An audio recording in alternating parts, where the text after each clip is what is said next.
తెలంగాణ రాష్ట్రానికి వచ్చే పెట్టుబడుల రూపాయి పోయినా కానీ మళ్ళా తిరిగి తెచ్చే దమ్ము ధైర్యము బలము అన్నీ షెయి సర్కారుకు ఉన్నాయట.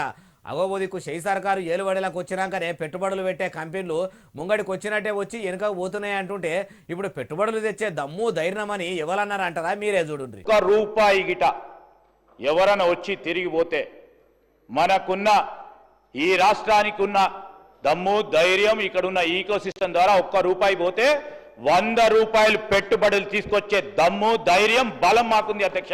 ఈయనరా ఐటీ మంత్రి దుద్దిల్ల శ్రీధర్ బాబు సార్ ఏమంటుండో ఇంకా మస్తుగానే అన్నాడు. మొత్తం ముచ్చటి నుండి ఈరోజు నీ జర్క్ రియాక్షన్ ఎవరో వస్తే పోతా అంటే అయ్యోయ్యో పోయింది, అయ్యోయ్యో పోయింది, అయ్యో ఎట్లా పోయింది అని భయపడే అంశం కాదు అధ్యక్ష.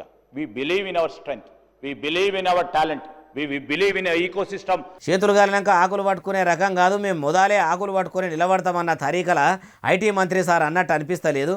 అయ్యా మంత్రి గారు, మరి మీ మలి సర్కారు దగ్గర మీ ముఖ్యమంత్రి యనమల రేవంతాల సార్ దగ్గర మీ మంత్రుల తాన అంత యుగురమే ఉంటే ఎందుకు మరి ఎన్ని దినాలు అవుతున్నా పబ్లిక్కు ఇచ్చిన హామీలను అమలు చేస్తలేరు? అంటే మీ బుద్ధి మొత్తము పెట్టుబడులు తెచ్చి సాటుగా పైకమంతా వంచుకున్న మీదనే పనిచేస్తుందా? ఎట్లా పబ్లిక్కు ఇస్తామన్న పథకాల మీద పనిచేయదా? రూపాయి పోతే 100 రూపాయలు తెచ్చే తెలివి ఉందని మీరే అనబడితిరి.